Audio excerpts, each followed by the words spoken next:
அந்த இரத்த ஓட்டங்கள் குறைகின்ற பொழுது அவர்களால் ஒழுங்காக வாயை சுருக்கி விரிக்க இயலாது. அதனால் ஒரு பக்கம் அது இழுத்துக்கொள்ளும். இது மூளையிலிருந்து வருகிறது. இரண்டாவது காரணம் தூக்கமின்மை, வேதனைப்படுவது, அதிகம் பிரஷர். இந்த முகவாதங்களுக்கு உள்ளுக்குள்ளும் மருந்து சாப்பிட வேண்டும்.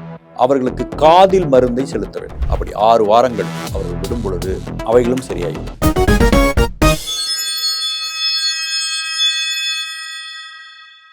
அல்லாவின் கருணையினாலும் இயேசுவின் கருணையினாலும் சிவசக்தியின் கருணையினாலும் பேசத் தொடங்குகின்றேன். யோகம் சேனல் அனைவருக்கும், உலகத் தமிழர்களுக்கும் அமர்நாத்தின் அன்பான வணக்கங்கள். இன்று நமது சேனலில் முகவாதம், வாதங்கள் 84 இருக்கின்றன. முகவாதம், சுண்டுவாதம், பக்கவாதம், நடுக்குவாதம், நரித்தலைவாதம் என்று இப்படி பெயர்கள் எல்லாம் கொடுத்திருக்கிறார். இந்த முகவாதம் ஏன் ஏற்படுகிறது என்று சொன்னால், இந்த முகவாதம் என்பது முழுக்க முழுக்க இது வாய்வுகளால் ஏற்படுகின்றன. எல்லாம் இறைப்பையில் தான் தொடங்குகிறது. எல்லாருக்கும் நீங்கள் கை இல்லாதவனை பார்த்துருப்பீங்க, கால் இல்லாதவனை பார்த்துருப்பீங்க, ஒரு கண் இல்லாதவனை பார்த்துருப்பீங்க, வயிறு இல்லாதவனை பார்த்துருக்க மாட்டீங்க. அதனால் வயிற்றில் தான் அனைத்துமே உருவாகின்றன. அங்கு தான் நம்மளுடைய தொழிற்சாலை இருக்கிறது.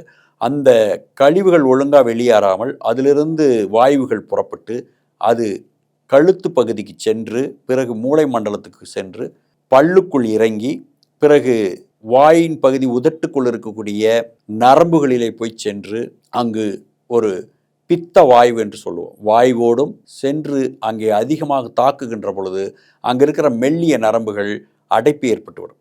அதனால் அங்கு இரத்த ஓட்டங்கள் குறைந்துவிடும். அந்த இரத்த ஓட்டங்கள் குறைகின்ற பொழுது அவர்களால் ஒழுங்காக வாயை சுருக்கி விரிக்க இயலாது. அதனால் ஒரு பக்கம் அது இழுத்துக்கொள்ளும். இது மூளையிலிருந்து வருகிறது. இரண்டாவது காரணம் தூக்கமின்மை, வேதனைப்படுவது, அதிகம் பிரஷர், அழுத்தம், இரத்தத்தில் அதிக அழுத்தம் இருப்பது, இரத்தத்திலே கொழுப்பு சேர்வது.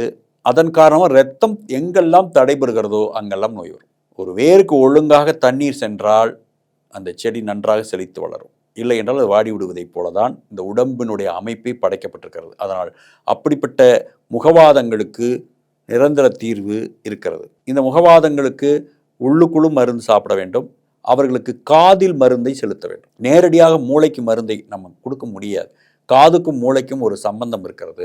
அதனால் நேரடி தொடர்பு இருக்கிறது, கண்ணை போலவே. அதனால் காதில் அந்த மருந்தை நீங்கள் ஊற்றுகின்ற பொழுது அந்த இரத்த நாளங்களில் எங்கு அடைப்பு இருந்தாலும் அந்த எடுத்து அவர்களுக்கு முகவாதத்தை சரி செய்து ஒரு அழகான முகத்தையும் அவர்கள் ஒரு நிரந்தர ஒரு பலனையும் பெற முடியும். முகவாதம் என்பது மிகவும் கொடுமையான ஒரு நோய். தன் முகமே தனக்கு அடையாளம் தெரியாத அளவுக்கு அவர்களுக்கு ஆகிவிடும். அப்படிப்பட்ட ஒரு நிலையில் இருப்பவர்களை எல்லாம் சரி செய்யக்கூடிய இந்த அற்புத ஜீவசக்தி மூலிகைகள் இருக்கின்றன.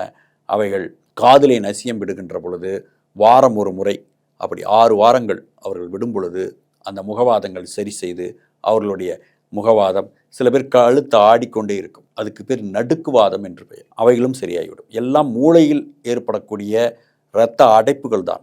அவை அதிகமாக ஆகிற பொழுது, நின்று விடுகின்ற பொழுது அந்த உறுப்பு செயல்படாது. அதற்கு பேர் பக்கவாதம். அதுவும் மூளையில் தான் தொடங்குகிறது. அதனால் இதனுடைய பாதி பலகீனமாவதெல்லாம் முகவாதமாக மாறும். அதனால் முகவாதத்துக்கு நிரந்தர தீர்வு இருக்கிறது. அந்த பிரச்சனை இருப்பவர்கள் ஸ்கிரீன் தெரியக்கூடிய நம்பருக்கு தொடர்பு செய்து நீங்கள் முன் அனுமதி பெற்று நேரில் வந்து அந்த மருந்தை பெற்றுக்கொள்ளலாம். நன்றி, வணக்கம். சர்வ மங்கள மாங்கல்யே சிவே சர்வார்த்த சதயே சரண்யே திரியம்பகே தேவி நாராயண நமஸ்துதே.